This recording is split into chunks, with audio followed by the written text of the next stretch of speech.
Ja, gledajte, zdaj jaz sem imel, zadevo smo se razdelili po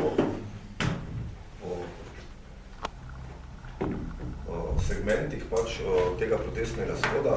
Ja, lahko to makam.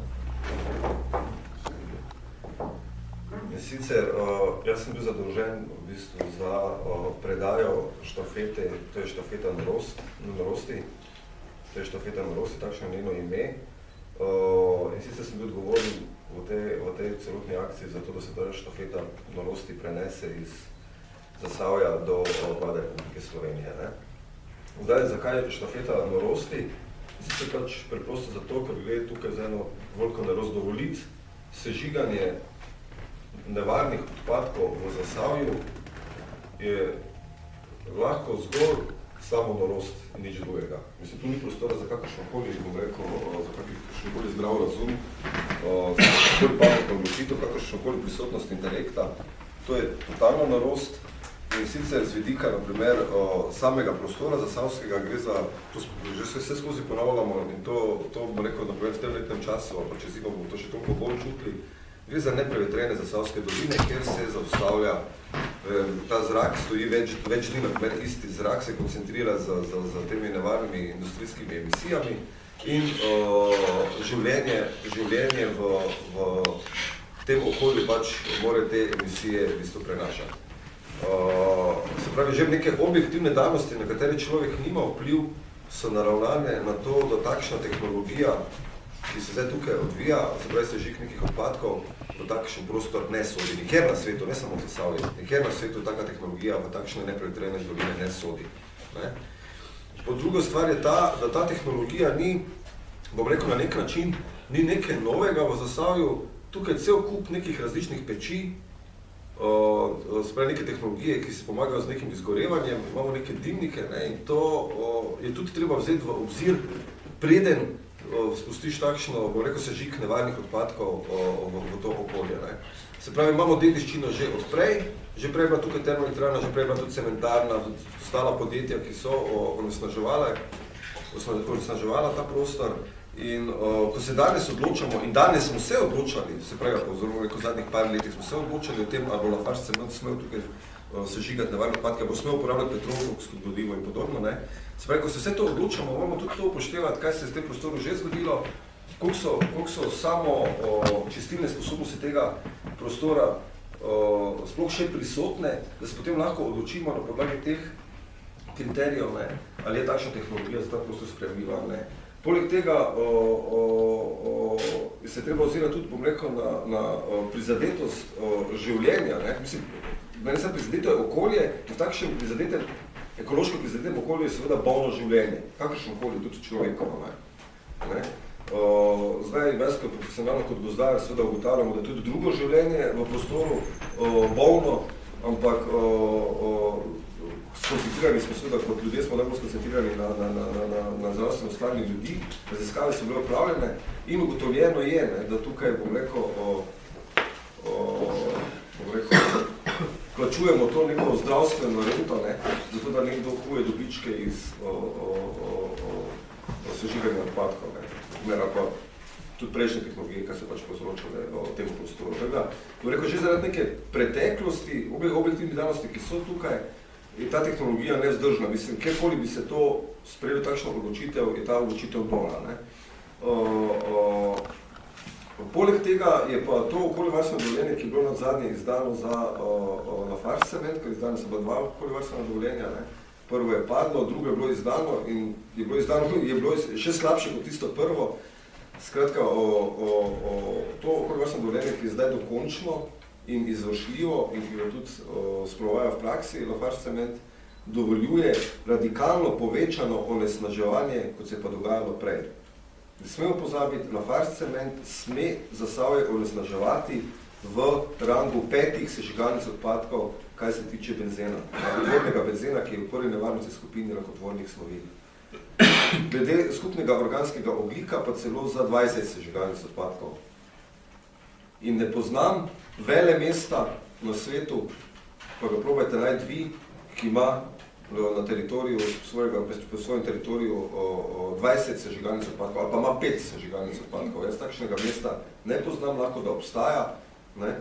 Ampak vsekakor to ni mesto, ki bi bilo v neki majhni, neprevetreni dolini.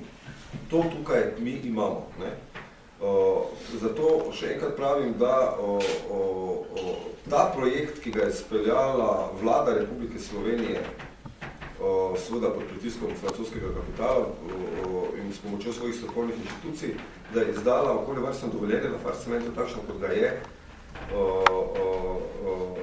je popolnoma nalost in ceno za to plačujemo, pa ne samo v zdravstvenem smislu. V zdravstvenem smislu plačujemo za Savčani, ampak ceno za to, da Lafarge cement, naprimer, sme toliko onesnaževati, plačujemo vsi davkoplačevalci preko tega, da bomo morali, naprimer, Evropski komisiji plačati kazen za emisije PM10 delcev. To jaz mislim, da nas čaka. In Lafarge cement je v zadnjih letih za nekajkrat povečal emisije prašnih delcev. Danes jih imam, mislim, da so te emisije znašajo okrog, ne vem, rekel, par deset tisoč ton, mislim, da je 40 tisoč ton, nekaj 30-40 tisoč ton. So bila pa leta, par let nazaj, ko so te emisije znašale, ne vem, rekel, 7 tisoč ton. To se lahko podatki seveda preverijo vse na spletnih straneh Agencije Republike Slovenije za okolje. In potem se človek res vpraša, mislim, nekdo tukaj kuje dobiček na račun tega, da vsi davkoplačevalci plačujemo kazen za to obratovanje, za Savčani pa celo, bom rekel, plačujemo kazen za svojim življenjem. Ali celo v najskrajni situaciji izgubimo življenje, v manj skrajni pa pač postanemo prej bolni, kot pa ostali ljudje v Sloveniji. Tako da, da opravičimo to ime v bistvu in se nam zdi zelo na mestu, to je štafeta norosti in bo predana človeku, ki je na nek način za to norost najbolj odgovoren. To je pa predsednik vlade. Ker je v času njegovega mandata ta norost bila sprejeta in ta predsednik vlade bi lahko kadarkoli bom rekel, vplival na to, da se ta norost prekine. Lahko se danes prekine, jutri prekine, so vzvodi, to se da čisto pravno formalno, se da to urediti in bi se lahko prekinilo, v bistvu pa je osnovni greh že narejen, okolje varstveno dovoljenje, takšno kot je bilo izdano. Zdaj teklo bo okrog, kot pravim, bo štafeta prenešena, se pravi peš s tekom iz Zasavja do vlade, teklo bo okrog 50 ljudi, cirka plus minus, neke ture bo tekli po več skupaj, nekaj bo posamezni tekač preteklo, verjetno, skratka, to smo še v fazi dogovarjena. Se pravi, okrog 50 ljudi, pa lahko da jih bo pa 60 ali pa 40 ali pa kakorkoli. Skratka, ampak nekje ocenjujemo za enkrat toliko, ti sestanki zdaj še potekajo. Trasa je pa problem taka, da začne se zjutraj vse skupaj v gasilskem domu na Ravenski vasi, kjer je pač sedež družba Ekokrog. Od tam bomo štafeto prenesli, mislim, da okrog pol 7 ure zjutraj, še pravi 6:30. Se bo štafeta prenesla potem pred Lafarge cement v Trbovlje, kjer se bo potem, tam imamo namen, da bo določeni ljudje tudi dali določeno sporočilo, pač pred Lafarge cementom in verjetno kakšen zdravnik, kdo drug, kakšen aktivist, to se bomo še dogovorili, kako in kaj. Skratka, potem se bo pa izpred Lafarge cementa štafeta tekom prenesla do Obsavi navzgor, do Zaloga in dalje potem skozi Ljubljano, najprej do francoske ambasade, kjer bomo ambasadorki predali pismo, jo obvestili o določenih zadevah, s tem bo seveda že prej seznanjena, ono, tako da to ne bilo meno presenečenje.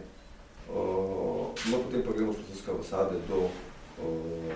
do vlade Republike Slovenije, do sedeža vlade. Tam imamo namen biti okrog 17. ure in bomo to štafeto norosti predali premijeru Pahorju. Tako da tam pa pričakujemo seveda, da bomo imeli pač, bomo izkazali pač protest. Jaz seveda upam, da se bo Zasavčani v velikem številu odzvali, da bo prišli tja in da bo povedali pač vsi skupaj dost malo. da se ta norost pač more prenehati. Zdaj, kot vidite, ta skulptura je zelo pač simpatična in tudi v simbolnem smislu pač zelo dobro narejena, gre za zavezan dimnik. To ne pomeni, podarjamo še enkrat, to ne pomeni, da je treba Lafarge cemenca pred. Ta dimnik ne rabi biti zadrgen toliko, da nič ne gre ven. Ta dimnik ne bo zadrgen toliko, da bo šlo toliko ven skozi njega, koliko to okolje prenese. To pa ne bo izključno strokovna odločitev in ne politična, tako kot je bila do zdaj. To je bila do zdaj politična odločitev. Nora politična odločitev. Politična norost, ne? Mi smo zato, da se ta dimnik zadrgne v takšni meri, da bo šlo skozi njega toliko, koliko lahko to okolje še prenese. Samo za to gre. In bomo lahko še vsi naprej delali in vsi bomo lahko živeli še naprej. In skratka, bo čist vedeti. Tukaj pa se zdaj, bom rekel, nekdo, ki živi čist nekje drugje, vleče velike dobičke od tega, da mi tukaj smo pahli neko bedo in životarimo. Tako da toliko z te strani.